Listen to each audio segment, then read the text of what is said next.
take this opportunity to also welcome you into the House and welcome my colleagues, led by Dr. KCL Atufosin, back into this honorable chamber. Indeed, it is an established constitutional custom that once in every 4 years, the people of this country are given the opportunity to elect their leaders. First, the President of the Republic, and second, parliamentarians, the people's representatives.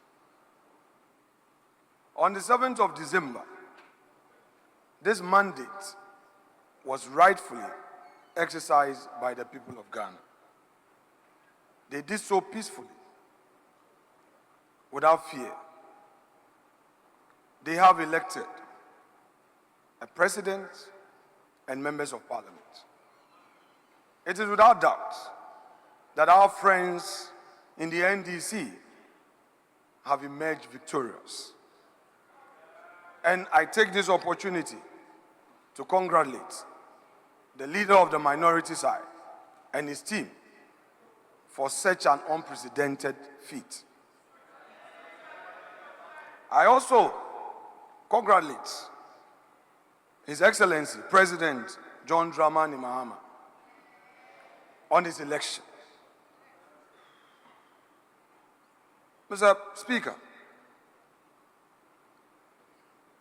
Dr. Mahamudu Bawumia did something very unprecedented. We've never witnessed it in the history of our politics before. Relying on his own internal coalition, at 9 a.m. on Sunday, he publicly acknowledged the outcome of the elections, conceded and congratulated the president-elect, who was yet to be officially declared by the Electoral Commission. Mr. Speaker, such a move by him was very historic and commendable. Today, we are here because of that singular action.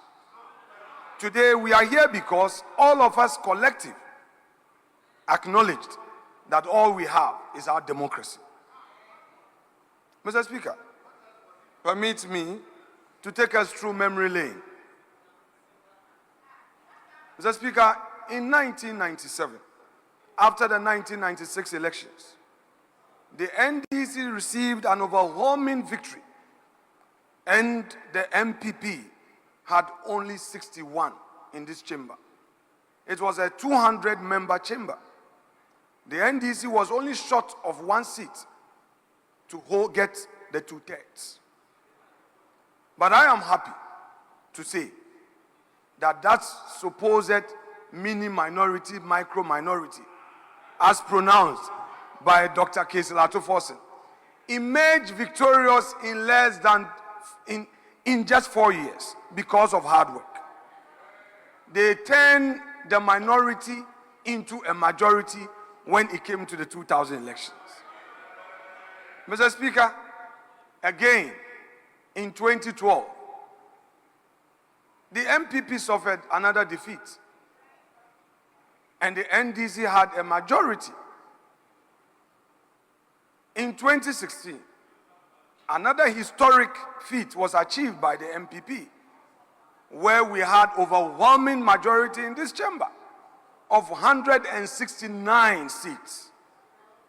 In less than 4 years, we started going back.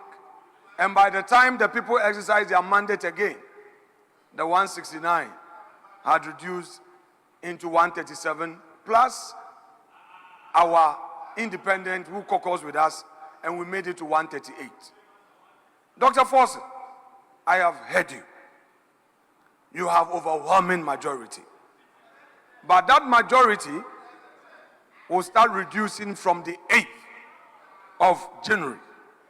And I know that come 2028, we will be in the majority.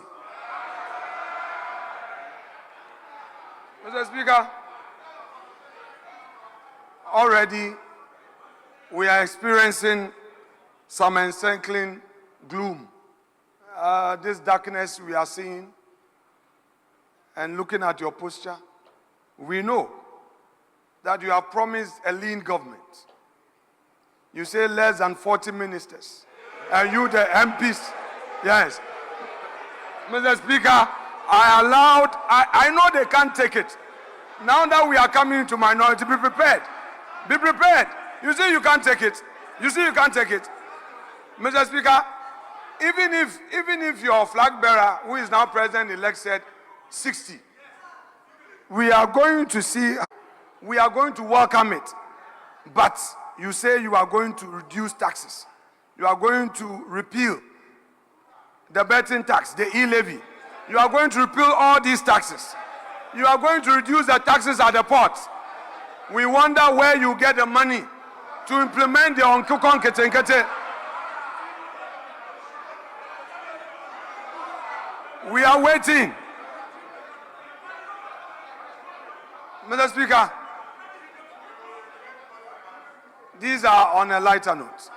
But Mr. Speaker, clearly, this is a time for us to reflect, particularly those of us getting into opposition. Indeed, no party can run a perfect government in this country. When you get into government, whilst you are happy to implement your policies, you are likely to make some mistakes. We concede that some mistakes were made. We concede that we couldn't have done everything perfect. The people have spoken, we've accepted it. But Mr. Speaker, the coming days and years will reveal the true colors of this umbrella. And the elephant will be watching keenly in this chamber. Mr. Speaker, this House looks forward to a leadership that will keep us going and keep the lights on in this chamber. Mr. Speaker, let me commend you for the 4 years of your leadership in this House. Mr. Speaker, we may have our disagreements, but it is obvious that members' welfare have been key to your leadership. Nobody can take it away from you. Mr. Speaker, the institutional empowerment you've given to Parliament is equal to none.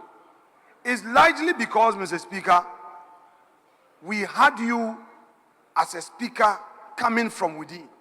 Mr. Speaker, I don't know whether you are being retained or a new person is going to be appointed, but I pray that if they decide, Mr. Speaker, if they sack you, Mr. Speaker, of all that you've done for them, they are going to sack you. Of all that Mr. Speaker has done for you, you are going to sack Mr. Speaker. We will see. Mr. Speaker, if they decide to retain you, I know Parliament is going to benefit. But should they decide to retire you, Mr. Speaker, they can do it. Oh, they can do it. They are unpredictable. They can do it. If they decide to retain you, the happiness of this House will gather further momentum. However, if the new government decides to bring a new speaker, that speaker should come from within. We don't want an outsider. We want somebody from within who would understand us.